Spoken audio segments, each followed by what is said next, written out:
life balance, we always hear that, and it sounds frou-frou, doesn't it? Because you say, oh, balance, let's all hug and do things well. Realistically, what it's talking about, though, is awareness, in my opinion. You can't balance something you're not aware of. And we've all seen the life wheel, the success wheel. You've got family, right?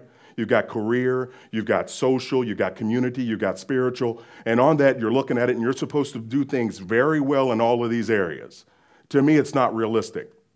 It's not realistic to be perfectly balanced, in my opinion. Because there are times that you have peak things that you have to do. There are times that you have criteria, you have time frames. So what do you want to do? It's not a percentage chart. You're not supposed to stay perfectly in harmony all the time, but you do have to have awareness. So when you have those deadlines at work and you have things you have to accomplish, what do you have to do? You're going to have to shift the energy and resources to those areas that it's most important. But here's the key. Here's the thing that I found, having worked in the financial world and had some serious pressure on me. Learn how to communicate with your family so they can understand.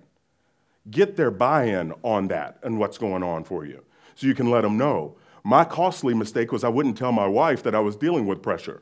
So what would happen? She would ask me something or one little thing would go wrong, and now all of a sudden I'm a grizzly bear, okay? And you guys don't know what I'm talking about. You've never made that mistake, right, of saying something just a little too curt, or you ladies have never been just a little bit snippy because pressure at work. But guess what? If you can let your spouse know what's going on, you get their buy-in.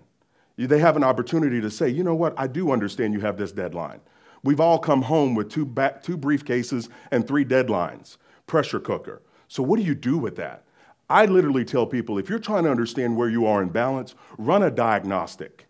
You know, like they do on your car, where you have to be aware of where am I right now. I call it Hogan's AAA process. Write this down if you can. The first A, there's 3 A's there, that's the AAA, right? I love acronyms because they're easy to remember. The first A is simply assess. Assess where you are in each of those areas of community, career, family. Where are you? Are you doing okay? So the first A is assess to know even where you are. The second A is acknowledge. So we assess first to see where we are. Point 2 is we have to acknowledge. Are we doing well or not? Now, a lot of times people in that acknowledge area, they will gauge themselves versus other people. I don't want you to do that because we all have strengths and weaknesses. What I want you to do is acknowledge where you are for you. Are you doing well based on where you want to go? Stop comparing yourself to other people because you don't know their issues and what's going on. So we're talking about that internal side. So we assess first, then we want to acknowledge if we're doing well or not. The third A is activate. So write that down. Activate. So once we assess something and we see where we are, we acknowledge what we're doing well, what we could improve on. The third point is we need to activate a plan of action. We have to do something with that. And I call it a lot like the car diagnostic because you all know how it is when you go in for a car repair. Okay, I go in, you sit down in that waiting room, and they have a TV there and some magazines to try to make you feel comfortable, don't they?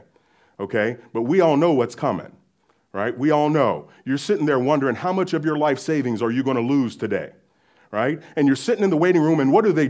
They typically will have a mechanic come in and ask you to come out and look at something, don't they? They're like, they come in, Mr. Hogan, and I love how they get formal right before they steal my money, okay? Mr. Hogan, can you come see something? And I know what they're trying to do. They're trying to make me see how bad it is so I can agree with them. You know what I want to say when they ask me if I'll come see something? I want to say no. I want to do like my 4-year-old child, cross my arms and say, no, I don't want to go. I don't want to see anything. I don't want you to tell me anything.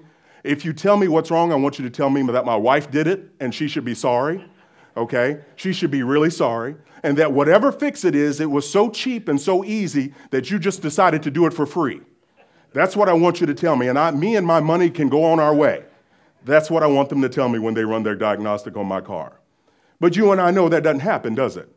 They ask you to come out there. You're standing there as the mechanic's talking, and I'm just nodding my head because he's talking about master cylinders and plugs. I don't know what's going on with that stuff, okay? I'm a money guy.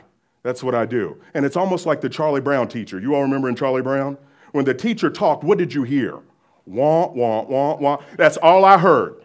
Wah, wah, wah, and then a price, okay? And I either passed out or I was like, oh, it wasn't as bad as I thought. But either way, I need that car, don't I?